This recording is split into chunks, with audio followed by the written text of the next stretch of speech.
Hello, everyone. Welcome to the first Phoenix Growth Podcast. It's Christo Scriven here. I'm here with Zach Hayter, a founding member of what this has come to be. And where do we start? In this podcast, we're just going to go over the journey we've been on and how things have come to this point, and our vision as it goes forward, and why we have done what we've done so far, and why it's going to continue in the way it is. Sounds good. Yeah, I think a good place to start would be 2017. So seven years ago now.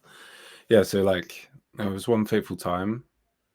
It was actually around about 2015, 2016. Chris and I first became aware of each other. We were actually we grew up in towns just about like 6 miles away from each other, but we'd never heard of each other up until around about 2016 when we both got into this network marketing opportunity, and we had heard about each other then. And so we were doing similar things. We had like these similar interests. We got into the world of personal development and got excited about that. And yeah, some time went by. We didn't really talk that much.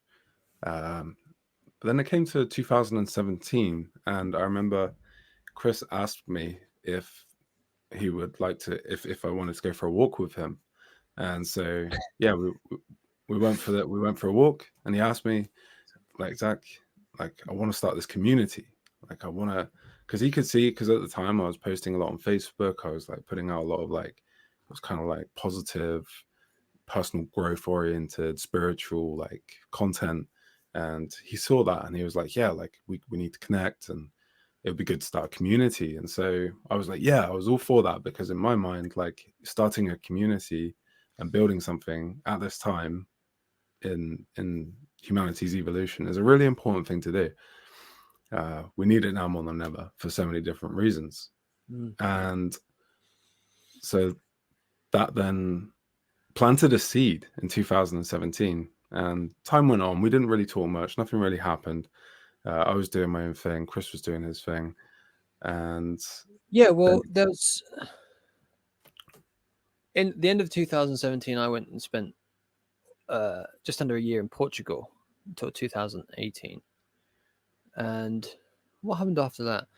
There was certain things that hadn't quite aligned yet to kind of start this community. But the thing was, for me, why I kind of originally messaged you, Zach, about and wanting to meet up with you.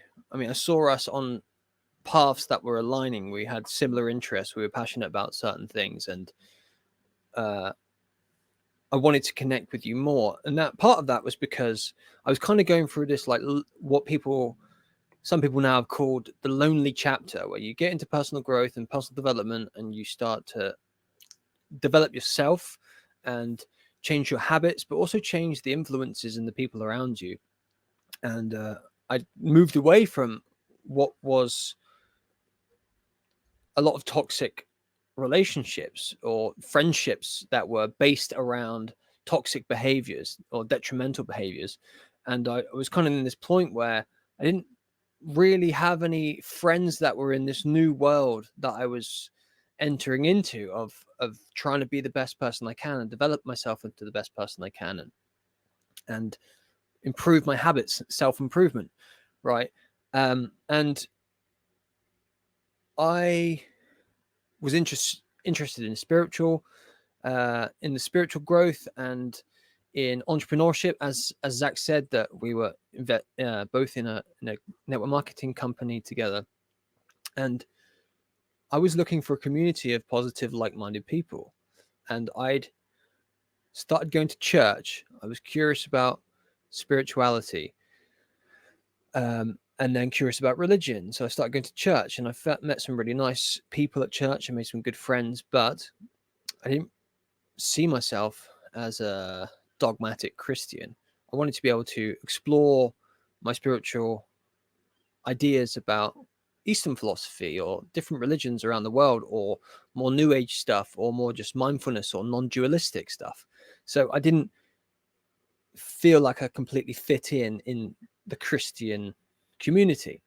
I remember even I applied for Freemasons, because I was like, oh, this is a place where like they develop one another, and you kind of have this leveling up. You have a master and apprentice thing. You have 33 degrees where you level up and become like more developed.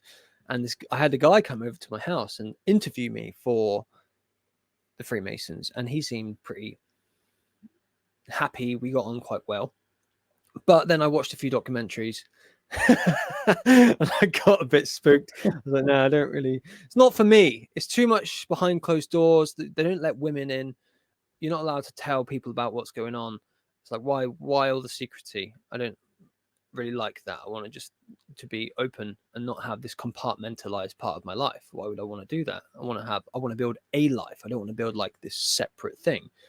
So I actually went to a Quakers meeting as well, which is a part kind of a Christian sector, and met up with some people there, and just didn't really feel like I fit in there either. So I was like, where the hell do I go? Where do I find my people? Where's my tribe? So there was one person that I knew that we hadn't really spoken that much, but I knew we were in the same locale. And I thought, well, I'm going to meet up with Zach, and invited you and said, let's meet up. I want to talk to you about something. We went for a walk on the hills, and talk to you about building the community and having some sort of developmental framework within the community where it's you're mentoring one another and helping each other develop, but actually to have it in a way where it's gamified, right? Or gamified, where you're leveling up through it, like the Freemasons. So you level up. And then things went our separate ways for a while. And then it wasn't until kind of the end of 2019, I think. Yeah, that's right. Yeah. Yeah, that we our paths then co-aligned again, and we started doing a couple of meetings for our community in Taunton, in Somerset, and they went really well, didn't they? Yeah, they were great. Yeah, it was good. I remember the first one. So we rented out like this Quaker meeting house, and we put out like a post. I can't remember exactly how we did it. I think it might have been it was a meetup. Yeah, it was on meetup.com. And we had like 12 people come or something like that. And it was good. We prepared like presentations and like created like an itinerary for the meeting, and it went really well. We attracted like kind of like spiritual, open-minded people that were on like a path of growth and self-expansion in that way. And it was good. It was a good start. It was the beginning of something. Yeah. So I remember I came up with this kind of framework for the meeting. Like you say, there was like an exercise to do, a meditation we were going to do together, and a presentation, and then time for sharing experiences and things like that. And I wanted there to be this kind of master and apprentice dynamic to it. So people would come in and they could get like a mentor or a buddy who was like their support person and would help them break out of their comfort zone and become more integrated into the community in the meetings. And that was going to start with like them introducing the meetings or being a greeter, like as people coming and greeting people and having like a service position at the meetings. And then that would then develop all the way up into them doing their own presentation or like short talk at the meeting. And then kind of in a pyramid scheme way, like go in and start their own meeting and do the whole thing again. And then so like that can just, it would be, I remember wanting it to be really grassroots, like it's starting in the local area and then just spreading like that. But of course we did like a few meetings and then COVID happened at the start of 2020 and the lockdowns came in. So we couldn't do any more in-person meetings. And then we were like, how should we move this? And we kind of procrastinated. We did procrastinate until not necessarily procrastination, but we weren't sure about how to move forward with it until about November of that year, and we moved things Yeah. online because we weren't sure how to integrate the framework that we had on the meetings, in-person meetings, into an online meeting. Yeah. Plus with like COVID happening as well, it was like this kind of like collective traumatic event that happened. And I remember going through that time and I was like, I couldn't even, no, I was going through a lot, I suppose, like processing a lot because of that. And yeah, so November did come around and we finally figured like, well, why don't we just do them online? Like, no, screw these lockdowns. We can just take it online. And yeah, it still had that intention. So when we started to take it online, we still had that intention of it being grassroots. Originally, this all started with the name of Be the Change Collective. That carried on like until 2021, and like Be the Change Collective, like Chris was saying about the gamified method and like structure in that way. It was going to be, the ideal was for it all to be free and this whole system to be like this kind of like free collective of people that were there to like support each other and like master the socialistic. process. It's like Socialistic, socialistic and egalitarian, like decentralized. decentralized. Yeah. That's the word. Mm-hmm. Yeah. So yeah, that was the kind of the vision originally, and I think, where did that come from? Why was there why was there That the was feeling of us wanting to do it in that way? the core of that was like, I remember at one point, this was after you first initiated the idea of us like creating some kind of a community, and you said, I think it was when we first started building out the course, and there was this idea that like when we were teenagers, especially, I think you were the one that actually said this, but I felt the same. When you're like a teenager or when you're young or in any time of your life, really, like some of these like personal development courses or books can be expensive, and there was this idea of like, imagine it all of it, all of the core principles of personal growth being available in one place, like an all-in-one, but high quality and for free. And that was the essence of it. That's where it came. That's where it stemmed from. Yeah, sure. Well, I kind of felt like, and that this philosophy is still with me now, and continued throughout that all the answers pretty much that we needed to live a good life were out there already. People were just they just hadn't been proliferated enough between like throughout our civilization. Like, because people scoff at the idea and they think it's too good to be true. They don't think, or they're in denial of the fact that maybe they're in more control of their destiny than they want to admit, or they just have negative or limiting beliefs that don't allow them to even accept that as a reality for them, right? And I had the idea that we don't necessarily, it doesn't need to be more courses out there, and I still believe this fundamentally now. There doesn't need to be more courses of new information out there. It just needs to be put into a way that people can understand it, and needs to be shared between people. Sure. Right? That's like, it needs to be proliferated throughout a community where people can access with ease. Yeah. Rather So like joining the Freemasons, right? Like, I mean, the Freemasons is like, that's where basically like The Secret by Rhonda Byrne came from, right? Because like it's a secret society. They kept these like ways to make your life better a secret for such a long time. I'm not just talking about law of attraction. I'm talking about everything. I guess there's lots of things like from Stoicism and Eastern philosophy and religions and things like that that have been publicly available, but I think the public opinion on those have been quite closed off.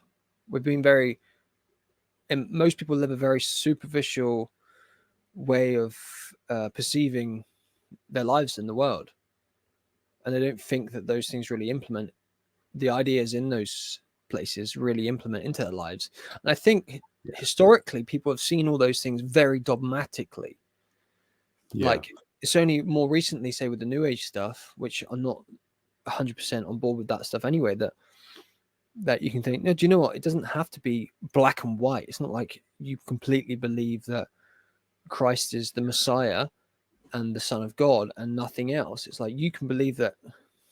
We can go down the rabbit hole with this, right? But you can create your own philosophy for life, and I think that's what I wanted to share throughout the community and with the developmental program, or however that was going to look in the first place. I can't remember really where those roots really came from. When we were building Be the Change Collective, I mean, be the change you wish to see in the world. Is that Nelson Mandela quote? Yeah, well, I think there's like you were saying there about like the progression of humanity, and like looking back at all those dogmatic ways of like religious dogmatic ways of like looking at life and approaching life, and while they've had some benefit in some ways and some detriment in other ways, I think it's like you and I, we've both come to this point now in this life where it's like we've got like this. I feel like we're both quite progressive. We both have quite progressive mindsets in many ways, or like we've kind of like, we can see all of that, like the religious stuff and the other ways of living life, and kind of like living life in the darkness, like humanity has been in many ways for thousands of years. But now we've got the age of information at our fingertips, and it's like it's one thing that you said before was being able to bring all of this kind of like really useful information, not just new age, but like the stuff that really works and always has worked, but we just weren't aware of, and bringing it all together in one place so that you don't have to go searching through different breadcrumbs of like information here and there, trying to piece together one bit of one course, thinking, oh yeah, this is going to help. And then, but really there's something else that you don't even realize that you needed that's out there still, and you don't even know about it, but you would really benefit from it. So I think that was the main core point of creating this course and community, was like bringing all of these core teachings under one banner to be able to give to people and share within the community in a way that will, like, it just touches on every point that people really like need ultimately, or that most people need in order to get to where they want to be in life. Yeah, sure. And doing it in a way that's not dogmatic or too rigid. Like, okay, so you can take, because so someone might say that, yeah, you can believe these things, say from the Bible, that are going to completely change your life if you implement them. But I grew up at least with the idea that it was kind of all or nothing. I couldn't just look in the Bible and think, oh, that's a good lesson, I'll apply into that in my life. I was just like, no, I'm not a Christian. I don't believe in God. So I'm just like done with the Bible entirely. And I think that the communication from these institutions to the generations that were born after like World War II have just been terrible, basically. You know, like I remember in primary school singing hymns about like God's got the whole world in his hands, and like who created bats and cats and rats? God made everything. It's like, well, that's a really, like, how dumb do you think kids are that they're actually just going to believe that God just made everything in his hands? It's like it can be a really, really deep analogy, and much like you can have multiple levels of deep meaning underneath that. But obviously there's not a giant man with a beard up in the sky who's just actually creating things with his hand, and like, so it just it blocks everyone up. It blocks everyone off, right? It blocks everyone off. I think the part of that block as well is because science has like taken hold in the past, like 100 to 200 years, where it's like really science has become, it's like, right, what can we measure? What can we observe? What can we calculate to perceive reality in that way? Like how can we perceive reality? And that is like, we've it's like humanity has swung from the extreme of like religious dogmatism to the scientific method, essentially, of viewing reality. And that's that's probably science it. has become a religion in itself as Yeah, well. exactly. But I think Religion like as well. I personally believe that like the the sweet spot is in the middle. Not saying that religion should be on a pedestal on one side of that camp. I'm saying that like spirituality, I would say, on the whole, is on that side, and then we have science on the other side, and I can see how there's like a middle ground, and I think the sweet spot is in that middle ground. Sure. I think a lot of people see it now as like they're on top of each other, actually. Apart from those like scientific dogmatists, right, who see science as a religion and scoff at the idea of spirituality or any religious fundamental being like the bedrock of reality or the bedrock of how we perceive the world. Yeah, they're very much on top of one another, and the scientific pursuits that we've been following the thread of for a long time have been grounded in religious or spiritual or definitely philosophical notions, right? Like from Plato, and we're trying to prove whether reality is made of ideas, Plato, or of things. Aristotle, is it Aristotle? No, Democritus, I think his name is. Yeah. Anyway, so So yeah, we yeah, got so, to so I wanted to. The point I was trying to get at there is that to make it open enough for anyone, and it's still what that now. Like we want to respect everyone's beliefs, but create a system that allows all of those beliefs to fit into and bring things together into a unity. So how did things develop from there? We were doing online meetings, lots of people were coming. First of all, those online meetings were like long workshop type meetings. So we were doing like 2-hour meetings for quite a while, and they would include like a meditation, an exercise, a talk, and then time for talking and discussion as well, with a little break in the middle, which were great. And we did those for a while. How do you think they? What sort of impact did you think those meetings had? impact. Yeah, I suppose defining impact, I would say, based on the people that actually turned up for those meetings, we had like over the course of the past 3-4 years, we probably ran a total of over 100 meetings, probably about 150, meetings, maybe more. Yeah, about 150, give Yeah, or I think. take. Yeah. And yeah, like about once a week, give or take. And during that time, 150 meetings, some meetings we had like 40 people on. Some meetings we had like 2 people on. The overall impact, I would say, not so much just based on the amount of people that came, but yeah, the people that did come, they definitely found value. Some people did actually say this has made a big difference in my life. I'd never seen it that way before, for example. Some people would say, like, I've never considered doing that before. And yeah, many people found it helpful overall. Yeah. Yeah. So from there, we were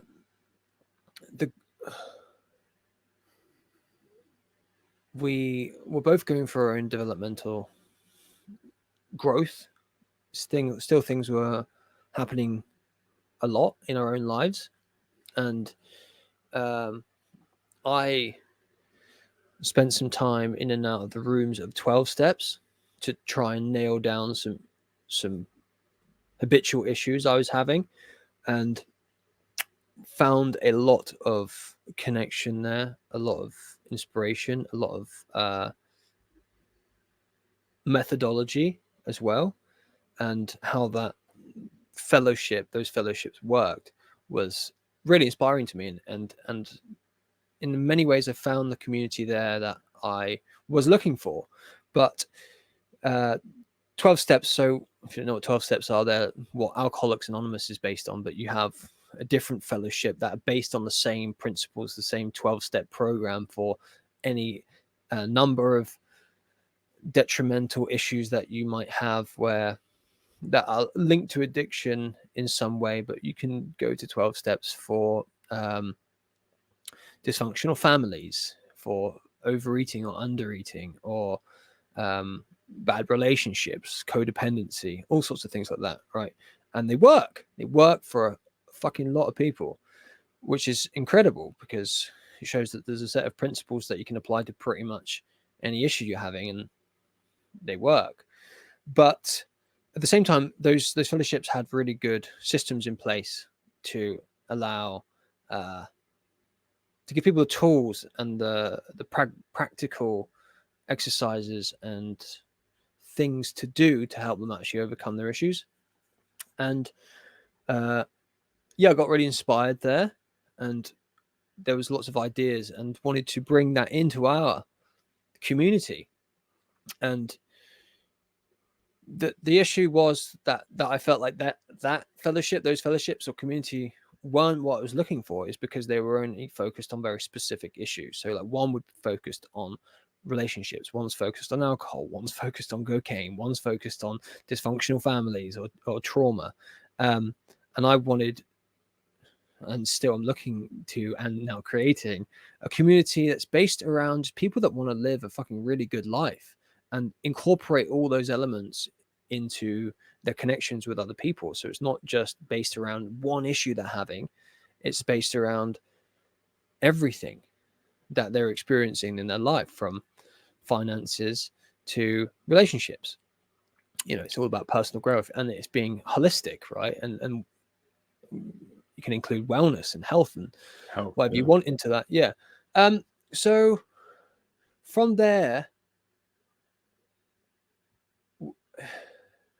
the idea came up for a brand change, because I felt like Be the Change Collective sounded too activisty. Like it was too much of a green movement, like we want to save the world, or save the planet, should I say, because we kind of did want to save the world. But through people, not just through saving the environment. And yeah, then it became, we wanted to centralize it somewhat. We felt like there was a need to become centralized so we could basically get funding. I think that was the issue. We felt like we wanted money to grow, and so we could start running ads and things like that. I think that was the idea, right? So we started a non-profit, and the name of the non-profit that we decided on was Foundation for Personal Growth. Is that a bird? And something like that. Yeah. And from that point forward, we also came up with the idea of creating a program that would, I guess, be similar to the 12 steps, but be a program of personal growth.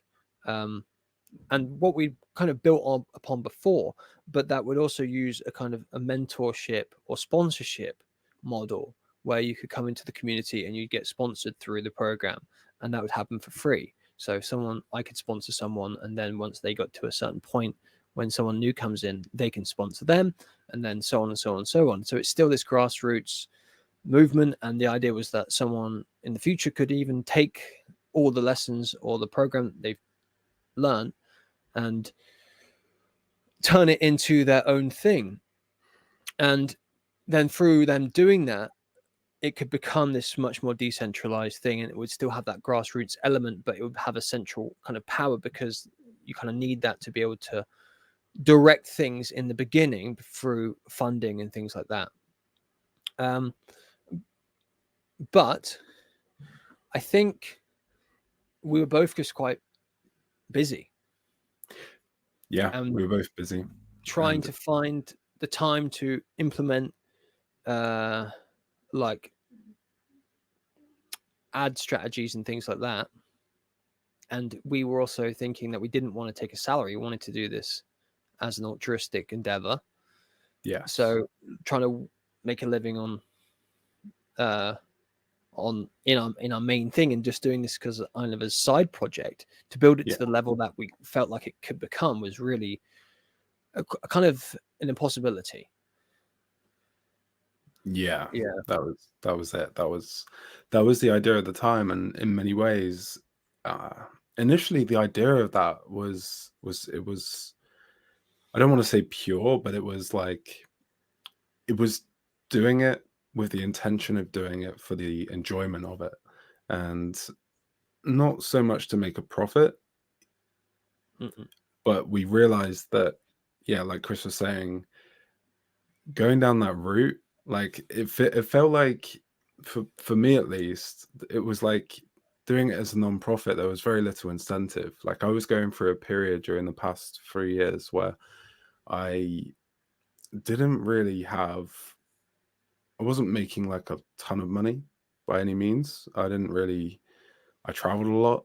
That was great. I was living very happily, to be honest, in many ways. I had a lot of time freedom, but like I still didn't, there was still something within me that was like, yeah, like I needed to make more money to like give myself more security. Uh, and so that kind of subconsciously stopped me from wanting to like really push the building of the nonprofit, essentially, at least subconsciously and consciously as well, to be honest. It was like, yeah, this is just a fun side hustle. And we both treated it that way as well. We didn't really take it that seriously. We did take it seriously, but not like, Not seriously enough. no, we Yeah. were kind of like on this trajectory of like, in 50 years, this thing will be huge because it would have grassroots grown like organically, just through like self duplication. That was the idea, Mhm. just through, because there was Yeah. no like financial cost to it. And the idea was it would be a people powered community and organization. But that just, if you want to grow fast in this day and well, if you want to grow fast, generally, you need money or resources to do that. So yeah, and then we realized, well, do we want to do this for 50 years? Or, well, that was actually it, wasn't it, Chris? Because we got to the point in creating the program where the program was actually becoming really quite good, if I don't say Mhm. so myself. It's Yeah. at this point it's decent. Like Yeah. it's a decent program, and it is actually worth money. And we kind of thought to ourselves, like, we put all of this effort in, we could just give it away for free, but that would almost be doing a disservice to the program itself, because it wouldn't be able to reach that many people. And our goal, really, like we're like late stage millennials, we want to be making an impact. Like that's like what's important to us both. Mhm. And so we then decided, like, well, we want to reach more people with this program. We believe in it, and we can realize, we can see its power and potential. So let's grow it, but we need money for that. So this was where the change came in. Sure. Yeah. And um, I think we both were going for a period of we were doing well time freedom wise, so we had a lot of time to build the program, which was great. Um, and I had quite a lot of disposable income at that point as well. But we were growing the program, and to build an ad uh, campaign, we just weren't at that point yet, and we also didn't. We wanted it to be grassroots. Maybe I was naive in thinking this, but I thought like the idea was good enough that people would come in, get really excited about it, and then want to run with it with us. And there was a few promising looking people that came in and thought, wow, this is really great. Yeah, I'm up for doing this. I'm up for being, and then they would kind of just fizzle out and drop off. And I think that's because we just didn't have that momentum there yet. And going non-profit, we thought we could bring that momentum in more, but also we got to the point where we realized that if we wanted to build this into something that we know it had the potential to be, and create the community that, well, personally, that I felt like I wanted for myself, like I'm creating these things because I felt like I needed them for myself. I think that's what a lot of entrepreneurial people do. They feel like, this is a problem in my life. If I can create a solution, then I can also share that with other people, and then I can make money from it. That can become a business. And I wanted to do it in a way that wasn't necessarily a business. But then we came to the point with the nonprofit that we realized that the best way to build it was to build our own personal brands instead. And it was something that I personally was avoiding. I had always said I didn't want it to be centralized. And in our copywriting before, we said it's about coming to a place where you're not just coming to learn from one guru or one teacher or one book or one religion. It was about coming together to share our knowledge with one another as if we're all equal, as if we've all got an equal piece of knowledge and information or wisdom and experience that can be just as profound to one another as anyone else's. But maybe that's not true. Maybe that's not the case. And maybe people need to be led. But anyway, we kind of I felt like I had to bite the bullet and say, right, I'm going to go and build my personal brand and create an audience in that way. So then I can make this concept, this idea, this vision that I have for the future of this beautiful utopia, this community with the program development and support system built into it, make it a reality and bring people into it. So we decided to shut down the nonprofit, and now in that time we were building the program up, which was becoming a really substantial, comprehensive personal growth program, like a self-help program. And we've poured everything we've learned over both of our entire times in our personal development, personal growth. So 2 decades worth of knowledge and experience, both poured into this program, and it became the 8 actions. And we chose 8 because I chose 8 because I liked it. It was a nice square number, like 4, 4, 8. 4 sides on a square. It's very robust and solid foundational number. Also, you turn an 8 on its side and it's an infinity. And the program it was never built as a course. It was never built as a course to go through once and then you forget about it and you go on with your life and think, wow, that course is really life-changing. Now, like, it's about creating a program that integrates into your life. That doesn't mean you have to go from course to course to course whenever you need a different aspect of your life being helped. You just have this one program, this one system that integrates into your life. And then whenever you might meet some resistance or a challenge, you think, right, I know the fundamentals of this, and this is how I can overcome that thing, because it works the same for everything, right? Do you want to talk through what the program was like when it was the 8 actions? Yeah, so essentially what happened was, so of course 2021, 2022, that was the main bulk of when we were doing a lot of the meetings. And this kind of really came to a head in 2023, where we were doing like consistent meetings a lot of the time. And 2023 was when we really got down to the point where we were like, right, like we'd already built up a good framework for the 8 actions program itself. But we came to a point where we were like, right, we need to make version 2 now, because version 1 was okay, but it was like not complete. Version 2 isn't even complete at this point either, but that's another story. There's still some final bits that need to be tweaked and sorted out just to get it really wrapped up. Well, the idea also was that the program would also be constantly developing itself.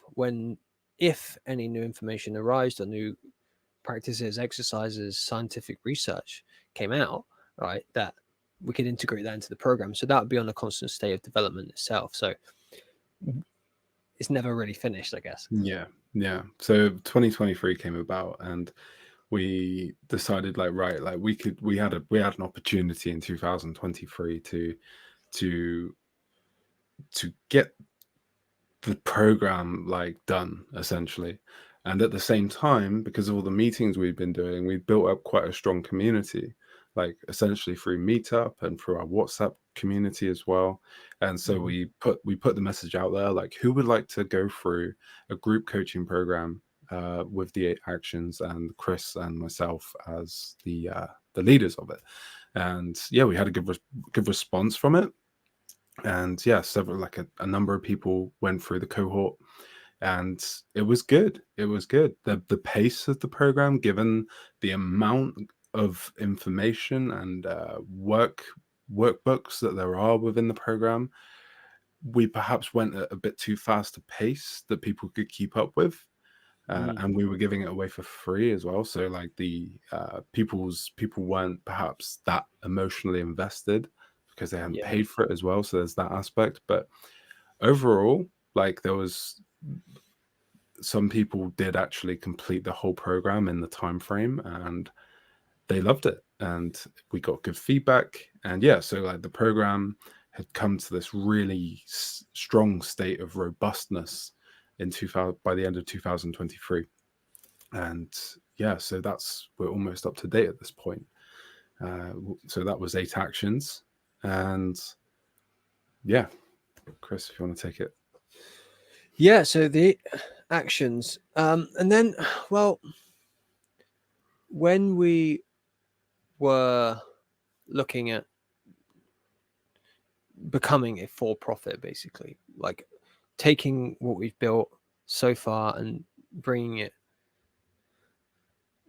at least the idea of it, under our personal brands, and making it for profit so that we could incentivize it in the best way possible. I remember hearing Jordan Peterson and many other people actually say about, to really get people to notice something, that you have to charge money for it. Like, if you see $1 million car, wow, $1 million car, that's awesome. You see a free car or a $1,000 car, you don't see the value in it as much. Because I learned something also akin to, well, kind of or opposite to this, should I say, quite a while ago, that you shouldn't correlate the cost of something, how much something costs, with how much value it holds. And that was kind of an ideology for me going into this. I didn't no, I see the value in this course. And I felt like if I had been offered or introduced to this course, this program, when I was beginning, or if I hadn't created it and someone else had created it and then offered it to me, I'd be like, fuck yeah, I'm doing it. I'll take this. And because I see the value in it, even though it's free. But I think lots of people correlate the cost of something with the value of it. So, and to get people to take notice, you basically have to charge for something. And I'm not sure really where it came from, but the 8 actions, I think, is when we started to change the name. Yeah, we were looking for a different name for the company, basically. And we start to think of the idea of the phoenix as a symbol, an icon of rebirth, regeneration, of also never-ending cycling of growth, and then plateau, and a bit of time to reintegrate, and then growth again. And we started to think about the idea of not only having the company name to incorporate the phoenix, but the program itself, instead of having that as 8 actions, having that based around the metaphor, at least, of the phoenix, right? Because we'd always said that the 8 actions was a really great system. So without systems, like everyone in business talks about systems, right? In the workplace, talk about systems. You need systems in place to make sure things run smoothly. Otherwise, it becomes chaotic, becomes overwhelmed. You get confused, lost in the fog, in the chaos of life, of everything that's happening. So you need a system in place to make sure that doesn't happen. And that's what the 8 actions was. But we don't see the world just through systems. We see the world through stories. We incorporate and we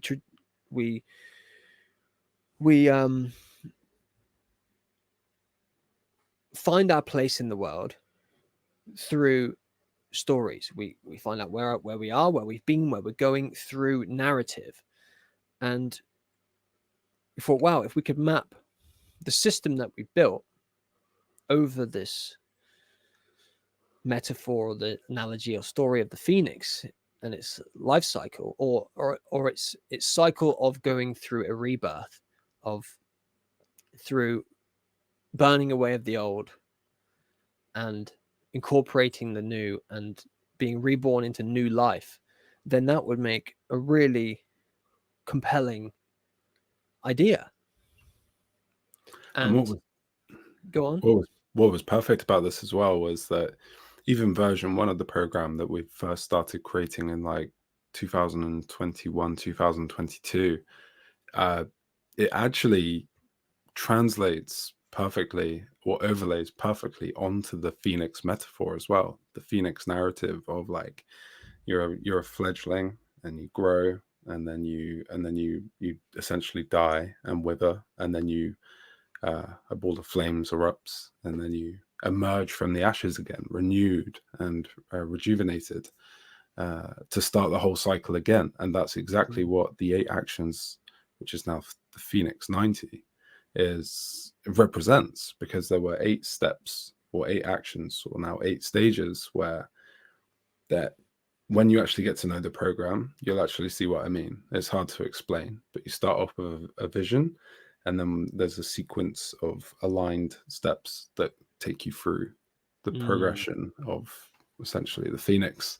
And that was the point that Chris was making, is that you don't just do you don't just take the program once. It's a way of life. It's something that you come back to at different seasons of your life, like whether that's once a year, or you go 10 years down the road and you really need it again, or whenever, or 5 years, or 2 years, or 3 months, whatever. Sure. Or even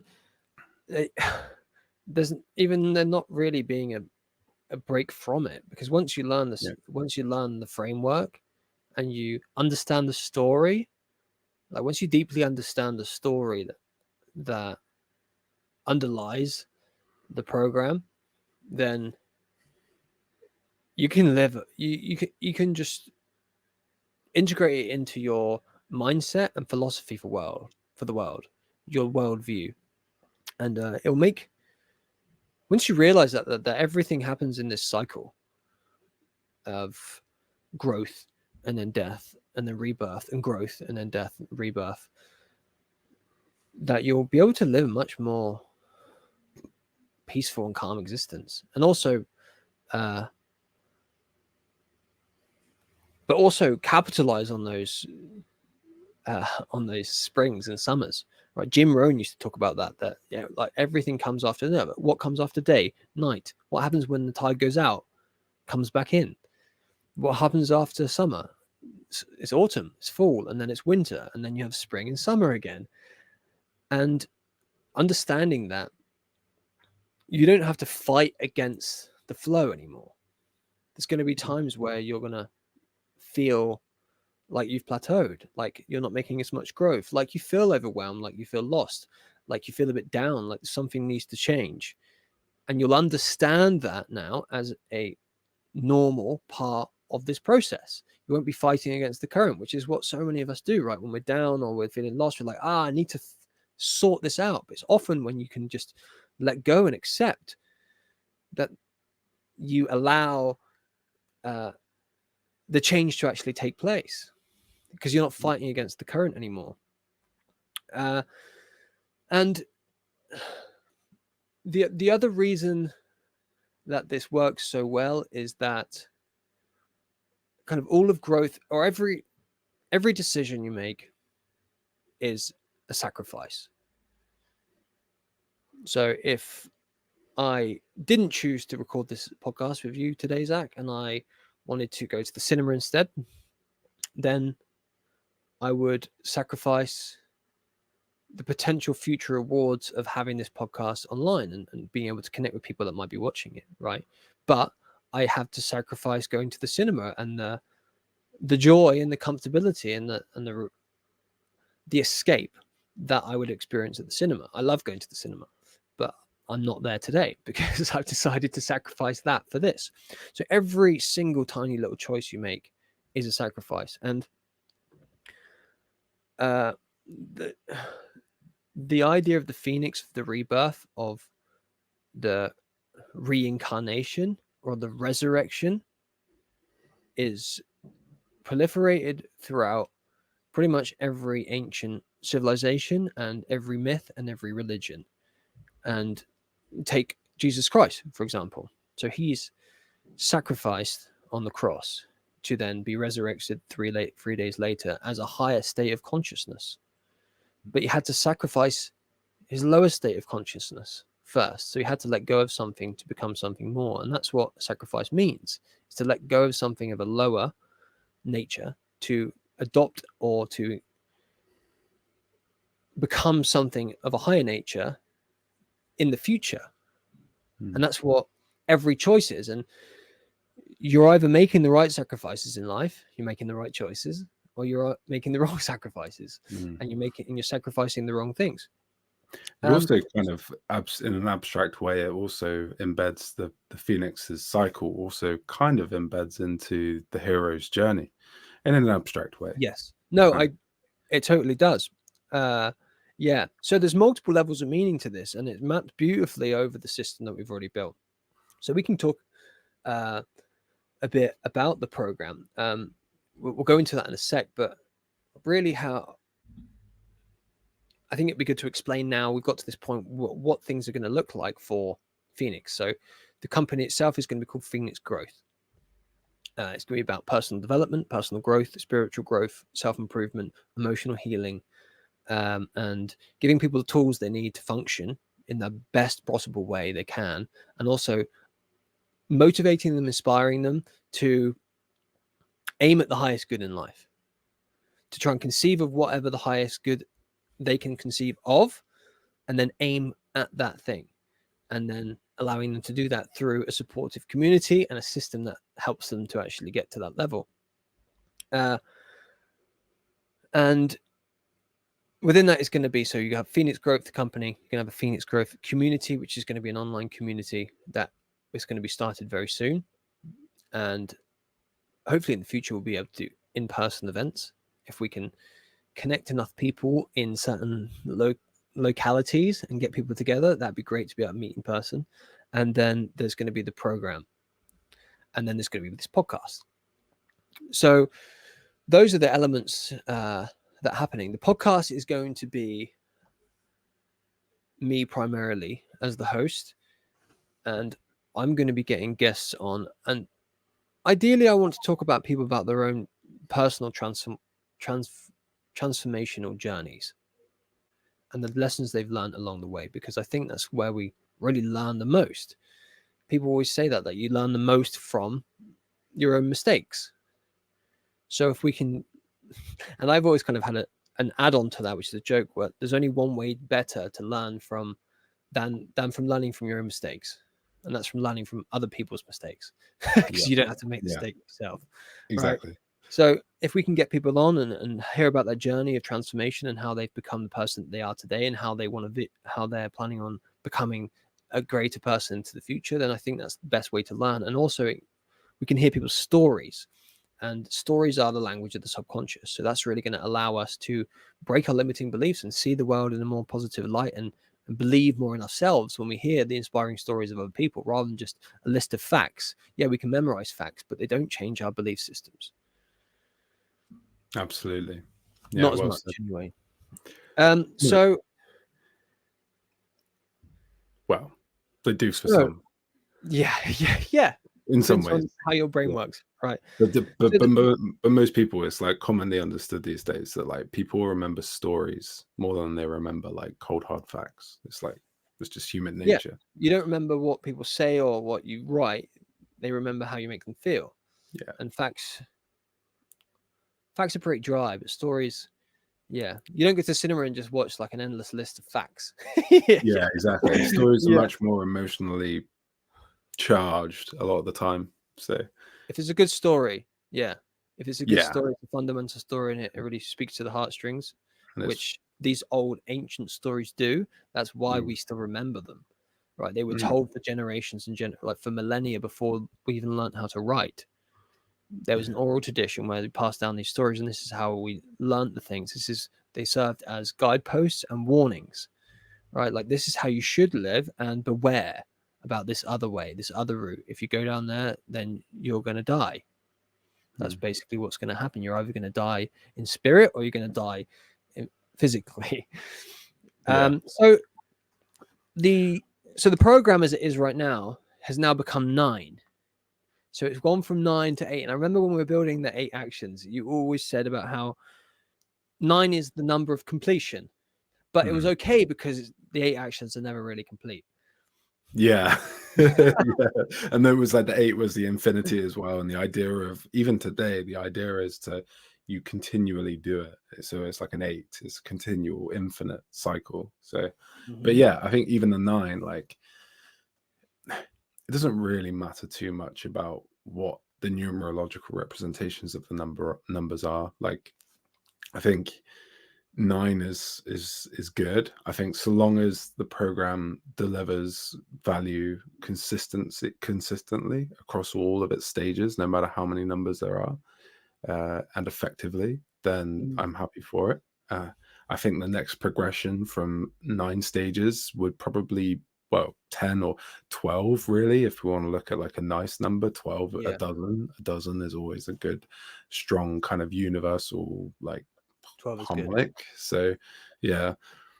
I felt like we didn't need 12. Probably, yeah. I like 8 as well. And Buddhism, so you have the eightfold path in Buddhism. So that has an 8, and I like Buddhism for the most part. Yeah. So how the 9 stages of the Phoenix run at the moment is, the program is looking like it's going to be called the Phoenix 90. It's going to be a 90-day program that's split up into 9 10-day stages, and each stage is focused on one area of personal growth, pretty much. And we've just taken the 8 and we've spread some of them out, pretty much. So the first one is all about life mapping. So it's about getting clear on your story, about where you've come from, and mapping the highs and lows throughout that story, and understanding the choices that led to the environments that led to the outcomes that you experienced, and also the environments that led to the choices that led to the outcomes that you experienced. Choices lead you into environments, and environments influence choices. And then also in life mapping, we talk about getting clear on our values. So what we truly value, and creating a value hierarchy. And now, if you can do this, if you can really get clear on what you value, like your fundamental areas or things in life that you value, it's going to give you more order, I think, than anything else. More order than any goal I've ever written down, personally, because you can write down goals that are very dopaminergic, they're very impulsive. But when you value something, you know it's really deeply meaningful to you. And then the last thing in stage 1 is coming up with a good picture of how satisfied you are across the different aspects of your life. So you will rate different areas of your life. We've created a whole framework for this, a whole questionnaire, and you get a nice, cool diagram at the end, which tells you basically which areas of life that you're not very satisfied in and that you might want to focus on. So that's your map of life kind of drawn out, and you gain a hell of a lot of clarity just from doing that. And I think a lot of that stage is going to be just for free for everyone, because there's so much you can gain from just doing that. And stage 2 is vision building. So you're building a vision then for the future. And it might be good for you to come in and share a few words about this, Zach. And it's pretty much how it was when it was the actions. So you can share some insights about how this has helped you, maybe. Yeah. Okay. So So the second stage is very much based on the universal principle of attraction and repulsion, in expansion and contraction. And so when we look at, for example, how we could move forwards in our lives from where we currently are now, and we've already done the first stage where we've established where we're already at.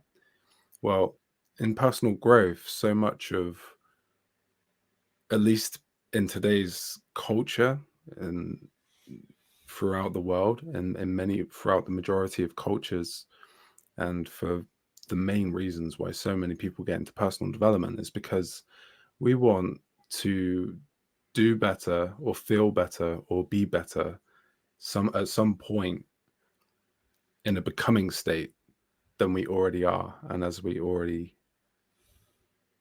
are, essentially. And so stage 2 is about creating two visions: a positive vision for our future, and an anti-vision or a negative vision for our future. Now, that's the contraction and the repulsion, like I mentioned just a moment ago. We want something to pull ourselves towards, and we want something else to push ourselves against, or push ourselves away from.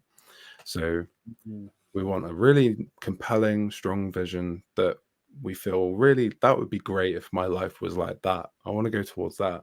And then we've got something that's like a hell. It's our hell realm, like a version of ourselves that is a complete degenerate and is like almost on the verge of death and is screwed basically in all areas of life, or meaningful areas of life, shall we say, to you as the person going through the stage in the program.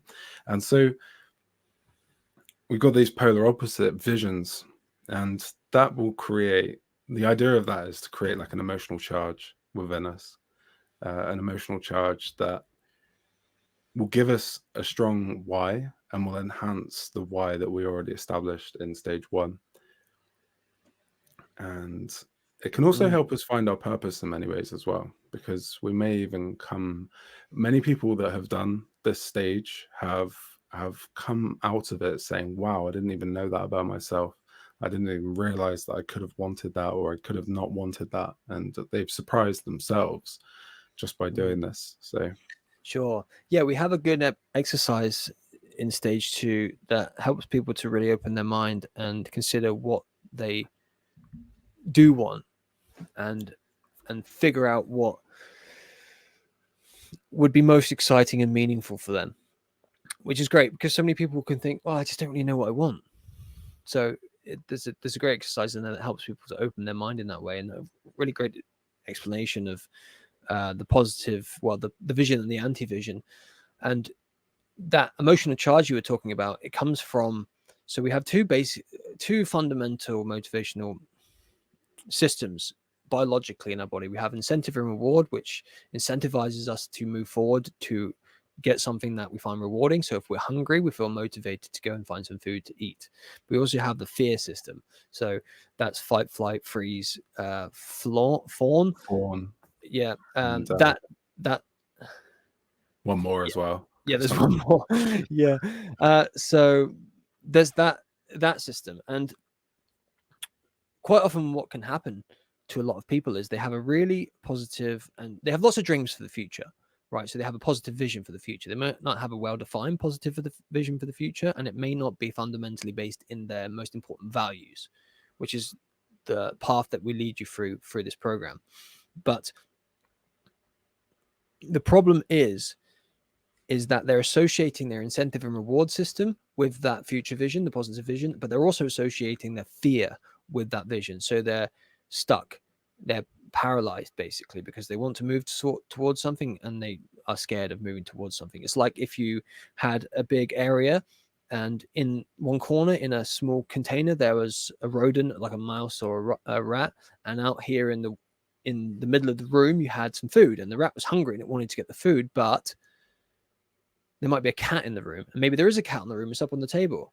So they're thinking, I want to get that food, but if I go out there, that cat's going to eat me, because they realize that, they're associating inspiration and fear with the same thing. So what this does to split up your vision for a positive vision and an anti-negative vision, it allows you to take control of your fear. You're always going to have fear, but you can either be its bitch or you can make it your bitch.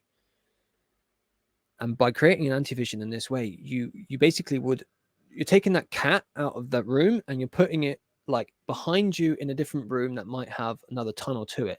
So you go, okay, I want to get away from that cat behind me. I'm going to run as fast as I can from that cat, but I'm also going to get that food on the way out. Right. So and by doing that, you're maximally motivated. Yeah. So that's about vision building. But stage 3 is about identity shaping. So it's about changing the way we perceive ourselves and perceive the world, changing our limiting beliefs, changing our energetics fundamentally on a metaphysical level. We're changing our energetics, and we have some really great exercises to do that, some really great lessons to learn in that stage to allow people to do that. But that's what's really going to start to attract and repel different things into our lives. And part of doing that is looking at our patterns. So we're using what we've learned also in stage 1 to figure out what things are reoccurring in our lives and making shifts in our mindset and figuring out our limiting beliefs that might be creating the outcomes that we might be experiencing. All right. And then in the next stage, so this is the part of the Phoenix's journey where it's starting basically to come to the end of its life. So in the Phoenix 90, I guide you through this trajectory where if you're a Phoenix and you're coming to the end of your life, what's probably the first thing that you're going to be doing? You're going to be reflecting. You're going to be reflecting over your life's journey so far, like the ups, the downs, like what led to where, how did that happen? What, like trying to get clarity on things. And that's what you're doing in stage 1. And then you might start then thinking about, oh, well, all the lessons I've learned from this life, how would I like to live life in my next life? Because I'm going to be reincarnated. I'm a Phoenix. So that's stage 2. You're projecting your vision building into the future then. And then stage 3 is you're starting to then look inwards. You're doing introspection. You're looking at, okay, well, if I'm going to be like that, who do I need to be? If I want a life that's going to plan out in this way, then what do I need to change about myself? What kind of person do I need to become?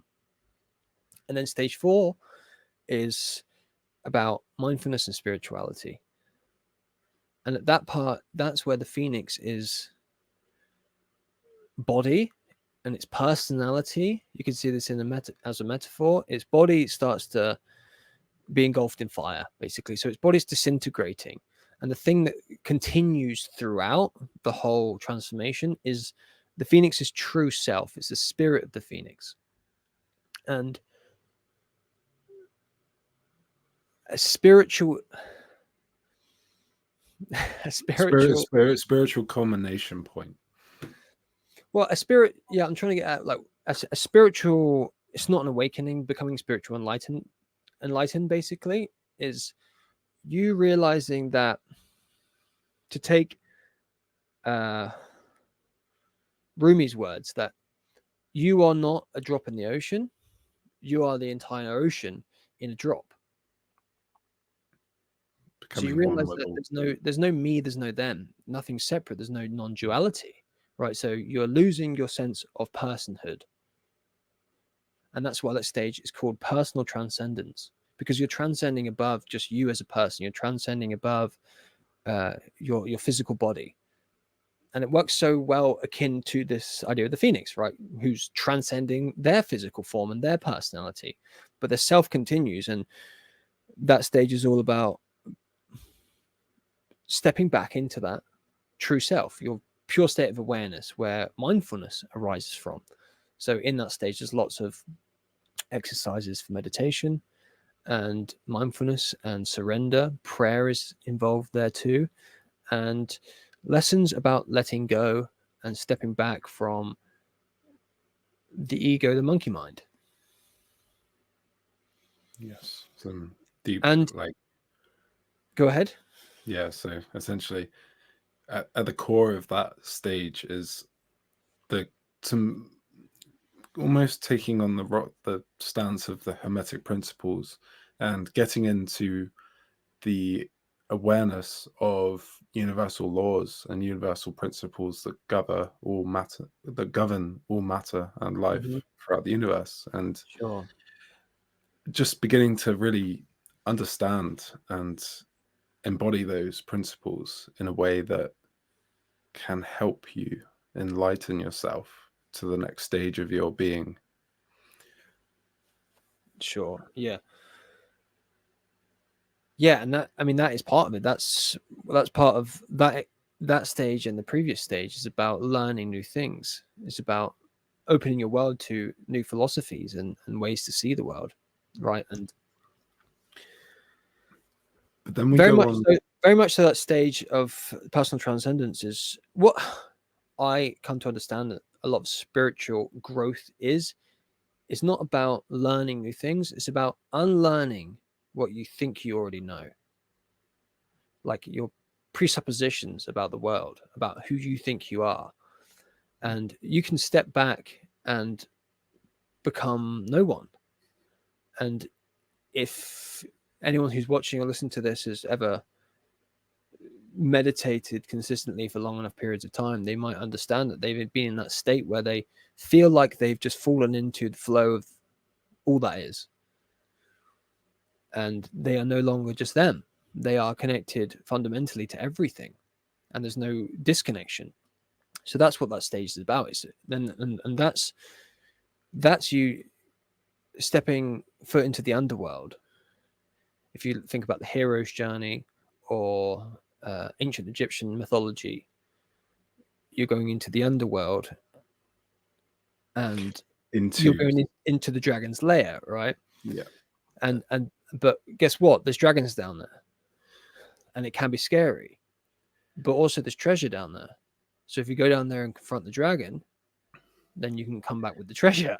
That's and the hero's journey, right? And the next stage is alchemy of self, which is about emotional healing. It's about healing the fragmented aspects of yourself and going into your past, revisiting your inner child in different scenarios and helping them to reintegrate back into this new unified version of you that you are going to be reborn as. And I know, Zach, you've probably got things to say about this, so I'll it's let you.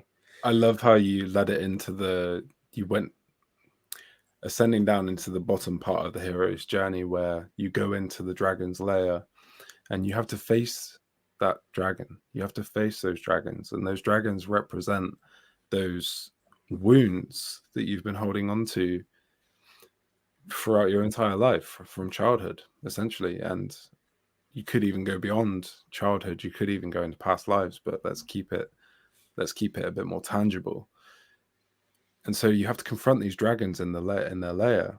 But through doing that during stage 5, which is alchemy of self, you do, I don't want to say slay the dragon, because that's not really the objective. You absorb the dragon back into yourself, because really that dragon was just a version of you that was so scary and intimidating that you couldn't face it until now.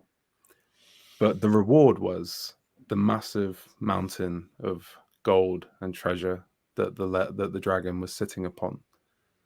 And this is the point where the phoenix is now ready to start its upward spiral. It's descended down into into the dragon's dungeon, and it's found peace there now. But it's got all this treasure to begin its upward spiral, which leads into stage 6. Yeah, nice. And stage 6 is called relational renaissance. So bringing about a new era in your relationships, because now you're a changed person. And no, you're the same self, but you might have changed as a person. And I'm not sure if you've ever felt like this throughout your growth. If you're someone who's a personal growther, then there's probably been plenty of times when you look back in your life and thought, wow, I've fucking changed so much. It's almost like I'm not the same person anymore. Like there's that person and they just don't feel like they were even me. I know it was me, it was myself, but I'm not the same person anymore. And this program, that's what's going to happen in this program. You're going to feel like a different person. And look, if you don't want that, if you like who you are right now, fair enough. But you have to consider the sacrifices again. Are you holding on to things that are detrimental to your well-being and to the people around you? Are you holding onto degenerated, outdated aspects of yourself? And that's what is the phoenix is, right? The phoenix gets old and starts to degenerate. And it's like, well, I need a fire, right? That's what happens in forests. Sometimes the forest becomes so clogged up with dead wood and it's overgrown and you can't get through it and none of the animals can really thrive. And lightning strikes and there's a fire and it burns away all the dead wood. And then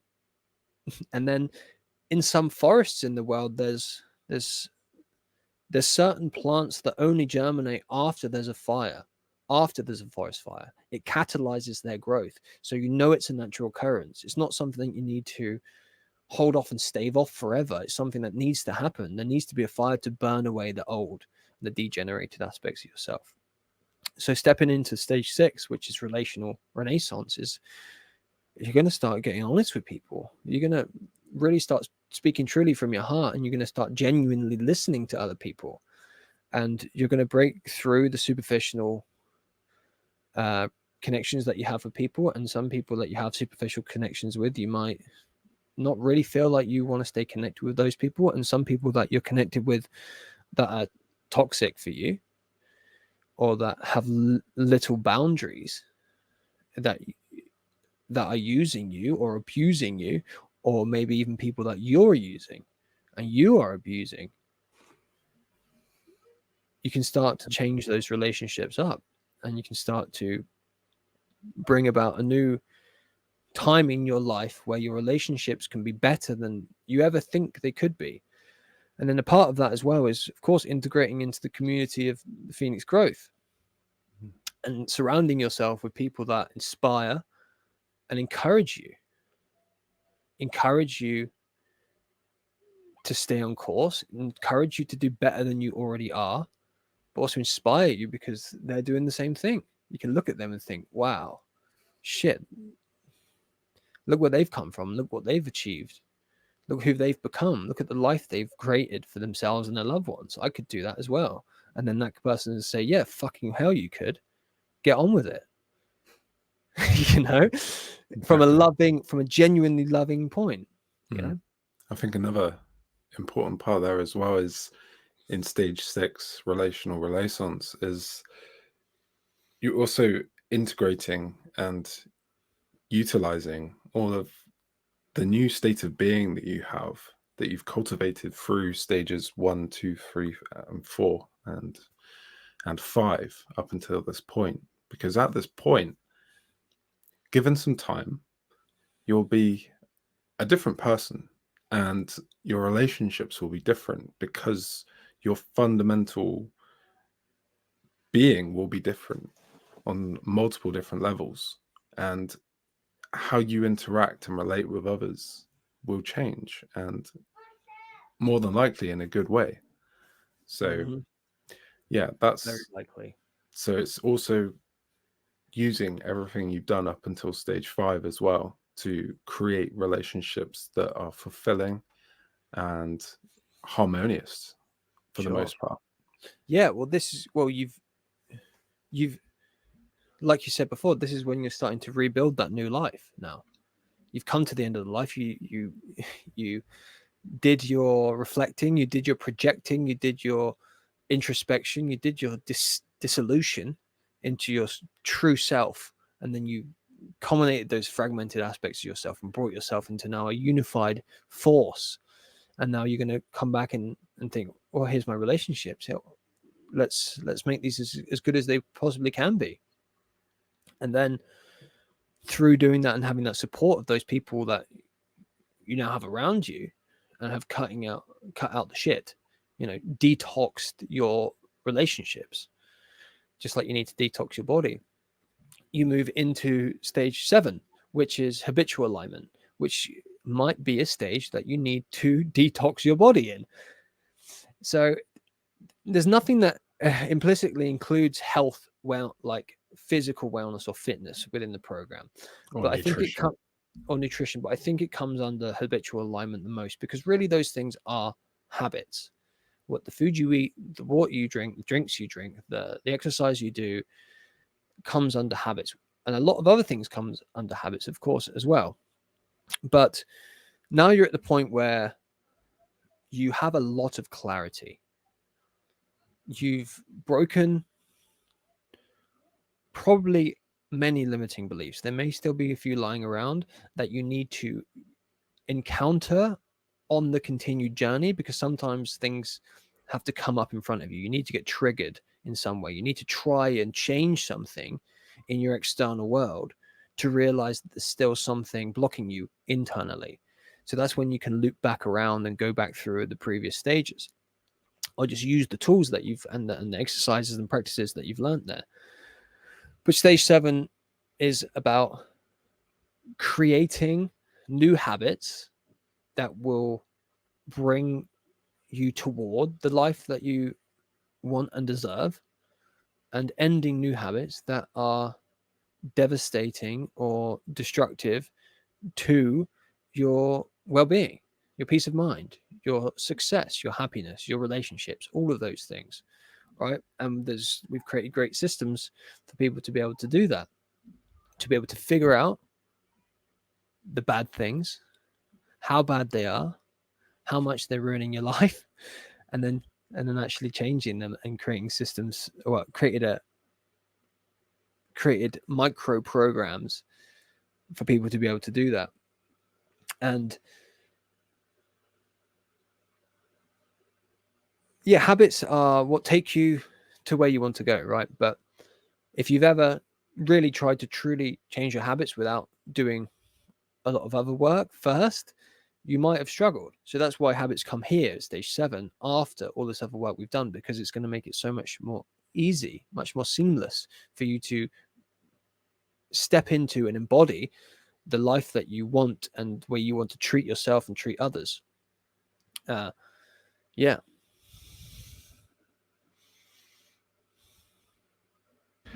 Yeah, absolutely. Okay, cool. I wasn't sure if you had anything to add. Yeah, no, it's really good. At this point, I've actually been, well, Chris and I have developed the program together over the course of like the past 3 years, essentially. It's in recent times, I've kind of taken a step back. So at this point, since the transition from 8 steps to 9 steps, or 8 actions to 9 stages, I don't actually know what the official 8th stage is now, so I'll let Chris explain that one as well. Okay, well, it's the same. It's the same as it was when it was the 8 actions. The only thing that's changed is stage 1 and 2. They split up, basically. Yeah. Right. So at stage 8 is called. It's called. It's not altruism, but it's based on altruism. Yes, it's called impact enlightenment. So, and what Essentially, that phrase means is about becoming enlightened about the impact that you can have in the world, and the best way to do that, and that is through being of service, to putting yourself out there in the world to be of service to other people. It's about aligning yourself, or aiming at aligning your life toward the service of other people, and finding joy and satisfaction in being a good person and trying to help people out as much as you can, and not in a way that's too selfless. There needs to be a balance. You still need to take care of yourself. That being completely selfless and giving every part of yourself away is not necessarily, yeah, it's a self-harm. It's not necessarily a noble pursuit, because you still need to take care of yourself. And if you're doing that, the previous stages will really help. Anyway, stages 3, 4, and 5 are really, and 6 will really help you and 7 will help you to overcome that people pleasing and just wanting to give and give and give and not being able to do anything for yourself. But this is truly in stage 8. This is where the true meaning for life and fulfillment comes from. Yeah. So I'll go back to the 12 steps. So addicts that are some of the most tortured people that have ever existed, that have ever lived. Tortured by their own minds, tortured by their own impulsions and compulsions, by their own obsessions. So in the big book of Alcoholics Anonymous, there's an analogy that this man is addicted to jaywalking, and it describes an addiction as an obsession and an allergy. So the allergy is that, say, if an alcoholic has a drink, like a sip, then that's it. They can't go back because they have an abnormal reaction to this thing. It's an allergy. But an obsession is, say, if you have a person who has a peanut allergy, right? If they have a peanut, they have an allergic reaction. Oh no, I should. And then what's their solution? Well, I just don't eat peanuts. But what if they were just obsessed with eating peanuts? Like, they could not get thought of eating peanuts out of their mind. And there's this crazy analogy that happens in the big book about this guy who's obsessed and addicted to jaywalking, and he can't stop himself from jaywalking. And obviously it's a stupid thing to do. Obviously there's inherent dangers in it, and he's going to get hurt, and he's probably going to die if he just keeps walking out on the road in front of people. But he can't stop. And that's how tortured addicts are. And if you don't, people that don't truly understand addiction can scoff at it and think, well, they're just not people that have their shit together. They're not just people that haven't got the willpower to be able to do anything, to do certain things. And I can tell you, it's nothing to do with will really at all. But anyway, the reason I'm bringing this up is because in the 12 steps, the one thing more than anything that helps people to recover and stay recovered is being of service to other people. When you give a gift to someone, say, the serotonin, the oxytocin, the chemicals that your brain biologically produces, like if you do something good for someone else, it makes you happy. Unless you're a psychopath, like literally, like technically, those sorts of things will make you happy. If you are a good person, you do good things for other people, it makes you feel good. It gives you positive emotion. So being of service to other people gives you a high that is better than the highs of addiction. And people who are addiction experts often say, like, you need something after addiction that's better than addiction itself. Like, if you're an alcoholic or you're a cocaine addict, the reason that that's the thing you chose, that's the thing you're addicted to, is probably because you have a proclivity towards that thing. You might have people in your genetic line that used a lot of alcohol, say, or other things like that, and you might have a proclivity towards certain things, and you enjoy those things more than others. You might just really, really enjoy drinking, and that's why you got to a point now where you can't stop. Or you might just love cocaine, but you got to a point where you can't stop. So you need something beyond your addiction that is better than the highs of addiction itself, because you might, like I said, you loved that thing. Yeah, now you don't love it because it's ruining your life, but you love that thing. And there's only really one thing that is better than that, and that is of being of service to other people, being a good person to other people. I mean, I'm not sure what more I can say on that, really. Yeah. But Well one last thing, and this is from Jordan Peterson. He did a commencement address at Hillsdale College, and kind of towards the end of that speech, which I think is one of his best speech he's ever given, he talks about how the highest good is found in service to people in the lowest places. That's wonderful. That's really, really good saying. Yeah. Just to add on as an appendix to what you just said, I will add that it comes to another universal principle where you have two polarities again. Dualistic polarity of service to self and service to others. Now, I would never tell anyone just be completely service to others, because that's actually going to harm yourself. I would say never be completely service to self, because that's going to harm others. The sweet spot is somewhere in the middle, but I believe that really you want to be on the path of living the good life, to be on the path of personal growth and personal transcendence, personal enlightenment, personal betterment. I think the key there is to be slightly more skewed towards the path of service to others, even just by 1%. That's all it takes.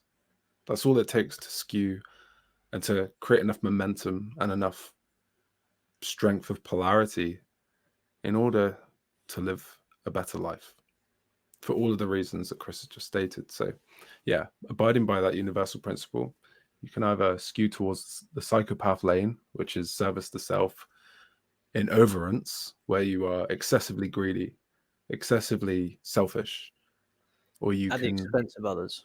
at the expense of others, or you can skew more towards the other side, where you're replenishing others, but you're also replenishing yourself. Sure. Yeah. I have a definition of heaven and hell that I came up with. That hell is abundance in the service of others.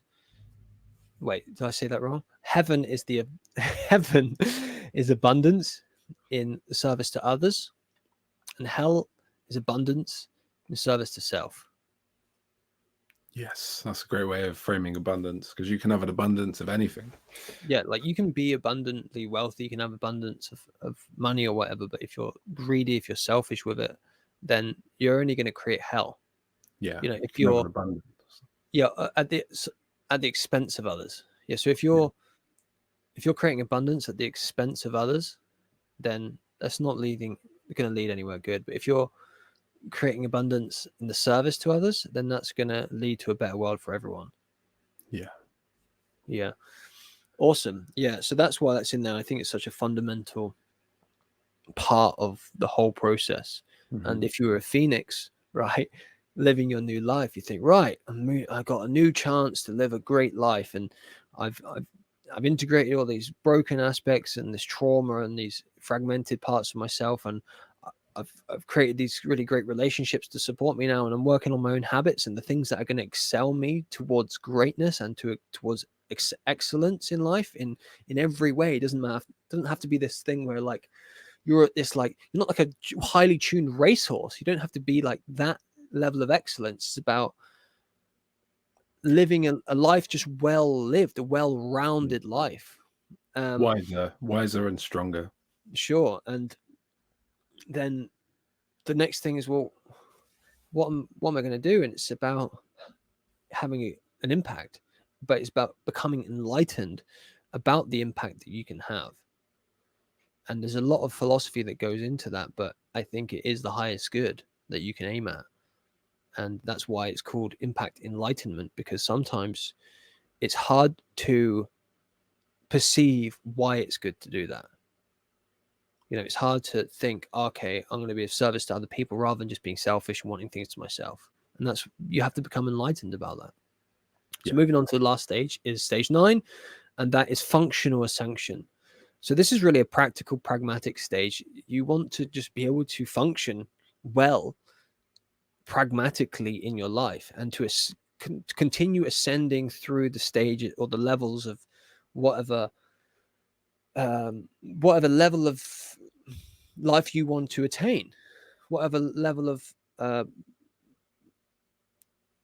being that you want to reach, whatever level of your relationships, your business, or your career, or your health, all these things. You need to be able to function properly in the world. And that comes down to things like time management, productivity, budgeting, all these things that some people find really boring, some people find really exciting, but without them, it's really hard to function properly.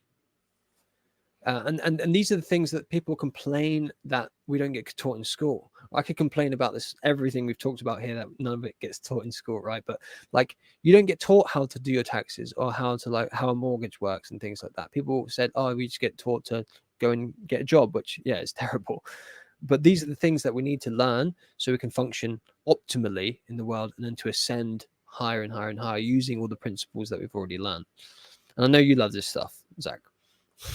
Yeah, this is like one of my favorite parts as well. Like, well, I say one of my favorites, but yeah, it's an important part. It almost ties in with the stage involving habits, which is stage 7, and it's closely related to that. But it is a lot to do with planning. It's a lot to do with being more effective, I suppose. Creating systems that are going to make you more effective in whatever your endeavor is. Yeah. And yeah, so that's really the bedrock of it. But Like more effective, more efficient, more functional. more You know, functional. having solid, well thought out plans, and being able to stick to them. You know, which is a habit in itself. Like, sticking to your plan is a habit. Like, writing plans is a habit, yes, but this stage needs space of its own, because it's so fundamental that you see this as, I think, an area of life that can be improved. And creating these, like creating a schedule, you know, and being able to stick to your schedule. It's all these things that personally I find difficult, and I'm working on. And that's what this whole thing is. It's all a work in progress. You're not just going to go through this program once and everything's going to be perfect. It's about going through it, and in those early stages of stage 1, 2, and 3, focusing on those priority things that you want to change the most. Like you focus on changing the crocodile that's going to eat you first. You're in a boat and you're surrounded by crocodiles.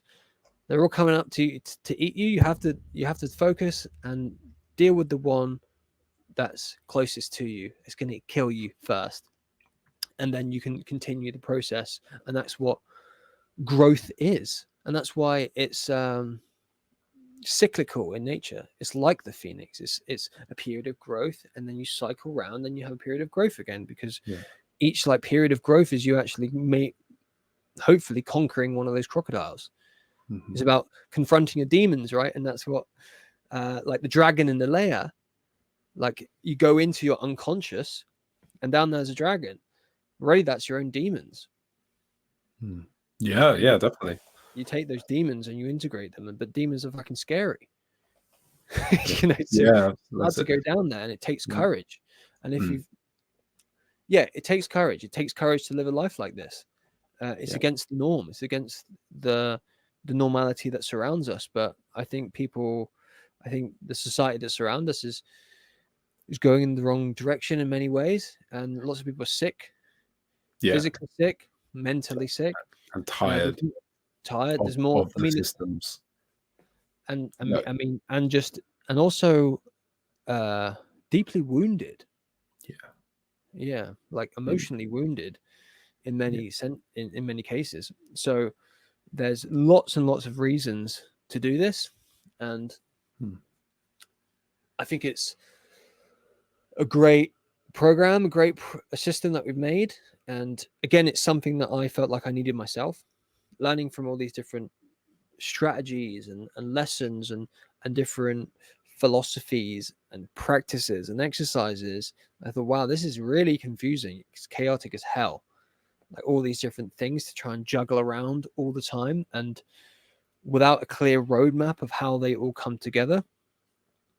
That's why I felt like I needed something where all these lessons, everything I'd learned, would come into one comprehensive story, one comprehensive narrative or system, where everything leads into the next thing.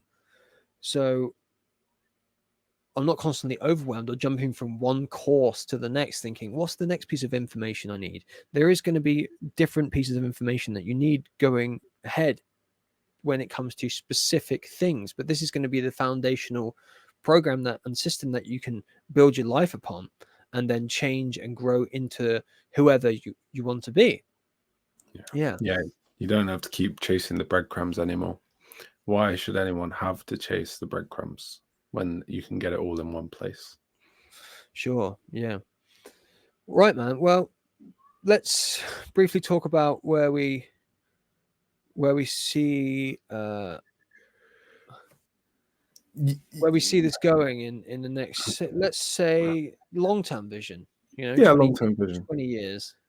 Yeah. So like 2023 happened as we said, and we both worked on the course, the program. We developed it a lot, and then in the past, now July 2024, and for the past 7 months, like I know I've kind of taken a step back from it. Like I had a lot of like transitions going on with my life. Like I started working. I had to basically get a job again after several years of of freedom, essentially, which was amazing. But having a job again, it kind of, all of my focus went into that, and also trading as well. Trading is something that I've got into in the past year, and I've been really focused on that as well, getting that working. And so, yeah, for me personally, the Phoenix 90 has kind of taken a back seat. And Chris and I, we actually met up yesterday, didn't we? We met up for a talk, and we needed to just kind of like get clear on our mutual involvement with the Phoenix 90 moving forwards. And we have come to a point where, well, I personally have come to a point in my life where we both realized the need for us to go out there into the world and create our personal brands, build our own audiences, and build ourselves up as value, build our own value up as individuals, as this would be the ultimate way that we would be able to, in the long term, grow the Phoenix 90 without that kind of grassroots organic, like, personal brand behind this business. It just wouldn't really ever get anywhere unless we had serious money to spend on like marketing with paid ads and stuff. So long story short, I'm at this point now where I've had some hesitation about, or some conflicting ideas about where I'm at in terms of what I want to be focusing my attention on for the next, say, year or even longer term. And so I've decided to focus on building my own personal brand and focusing on probably what is my most natural talent, which is centered around emotional healing, pretty much.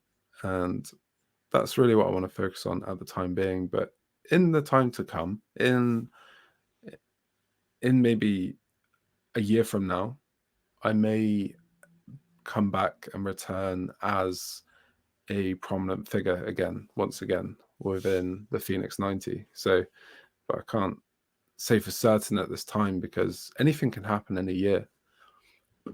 Sure. However, that seems like a possibility at this time. Yeah. So but that aside, what would your vision be, like long term, like you said, like 20 years? Where would you like to see this going?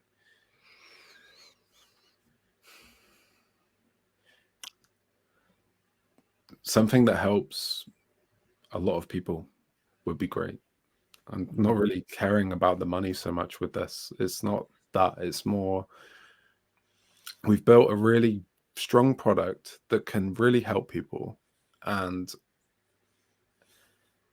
for those that really are meant to experience this kind of product, this kind of all-in-one system, for those kind of people that need that, it will, over the course of the rest of our lives, make a big difference in many people's lives. I'm certain of that. It's just it's still a young phoenix that's been born for the first time. It hasn't even had its first cycle of combusting, and rising Well, from the ashes. Well, it has, but I think like we've had a couple we've short had a lives, couple, yeah, couple yeah, short short lives. ones. Like Yeah, still, it's still but baby it's though. It's had many still transformations, had many transformations of its own, but still early on in its lifetimes, right? yeah, yeah. Yeah. Good. Yeah, I think For an immortal bird, anyway. Yeah, it's definitely it was born it's recently. youthful. It's very It's youthful. youthful, yeah. Yeah, it's It's a young. sapling. Good. Yeah. I mean, for me, one of the reasons that I felt like I needed to go for profit with this and was because I didn't want to do anything else. I fell in love with this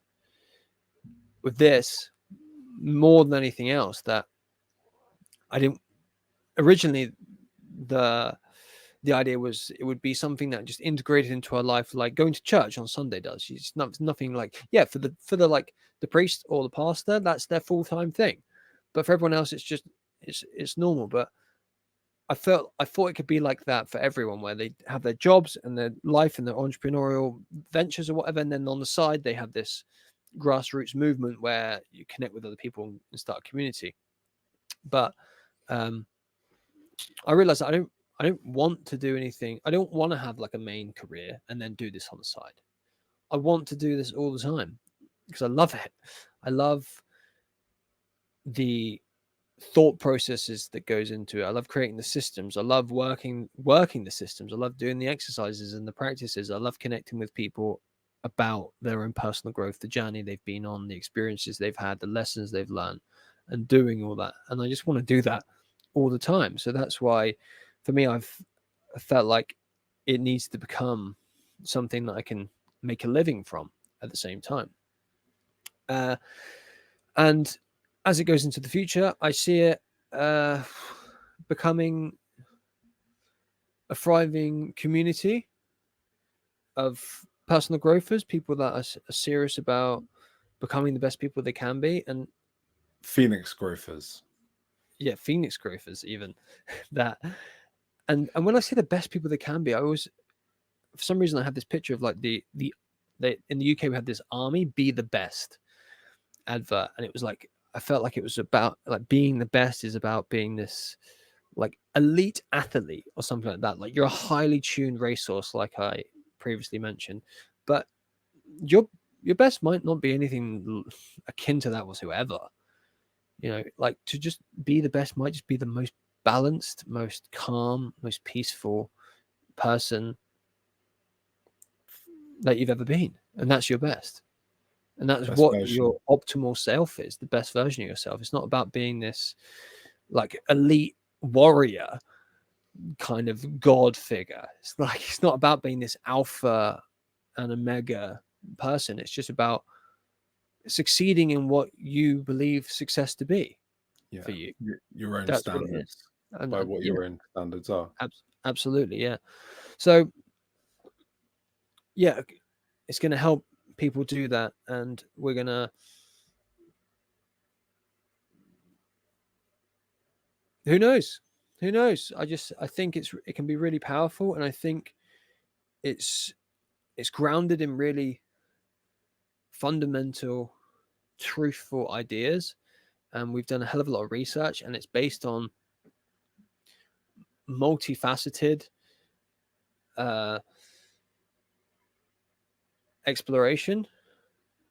You know, it's based in history, it's based in mythology, it's based in narrative, it's based on scientific research, it's based on religious ideas.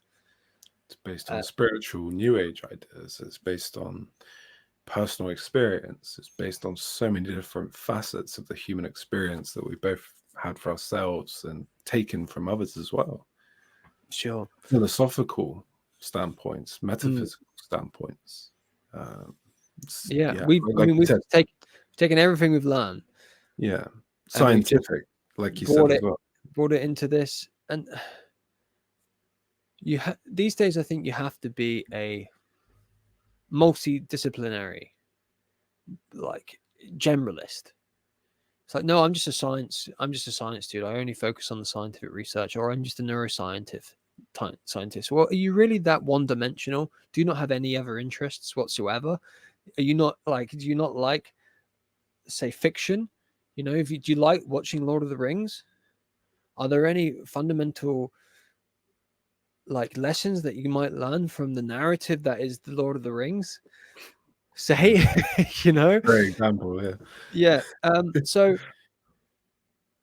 that's why we've drawn on all of our interests, everything that we find that could be helpful, we've brought it into this place. And people always say that our systems are broken, right? Like the world is in need of different systems because the world is a fucked up place, right? There's lots of bad things that still happen in the world, even though we got to the level of technological achievement that we have today, but there's still shit going down. There's a spiritual achievement lacking that has not caught up with technological advancement yet. yeah, it could be seen like that, right? But people say the systems are broken, like our educational systems are broken, our pharmaceutical systems are broken, our agricultural systems are broken, our political systems are broken, and this is being offered as a solution, as a system that is a solution to the broken systems, to rise above the broken systems and create new systems. Yeah, to help. Well, I mean, what I really hope that happens from this is that people that otherwise maybe wouldn't have developed into the most capable person that they could have in life have the opportunity to do that because of this, and then they go out into the world and they make change and they do good and they help first of all themselves, their family, their community, and their country, and the world as a whole, you know, maybe in that order as well, because you have to start humble. You're right. Okay, so yeah, that's pretty much it. I think we'll leave it there. We're just under 2 hours, so it seems like a good time to finish. So I believe that if you just want to do a quick plug about your availability for coaching. Yeah, sure, I can do that. Well, currently I'm offering some free coaching sessions to people. The Phoenix program is still being built. It's not completely finished yet. It's going to become a self-help course, but as you've probably heard on this, that it's pretty well fleshed out, and we're very confident in it. I'm very confident in it, but I want to offer my coaching for free to some people in exchange for reviews. And yeah, so if you're interested in that, then you can reach out to me. You can find me on YouTube where you find this. You can go onto my website, christoscriven.com, click on the work with me button there. There'll be a questionnaire to fill out, and we can schedule a call. Great. Well, thanks, Zach, for coming on, man. It's been really good to get this all laid out like this. And I was really wanted to do this for this first podcast episode, and I'm excited to see where everything goes. And I'll definitely be bringing you along and updating you along the ride anyway. Yeah, this was actually revelatory for me, and it's made me think a lot. So thank you so much for the opportunity. And yeah, as always, it was a pleasure. And yeah, I'm excited to see what the Phoenix is going to blossom into. So many analogies to use. Yeah. Yeah. All right. Nice one. Thank you. All right. Thank bless you. All Bye. the best. Bless you too.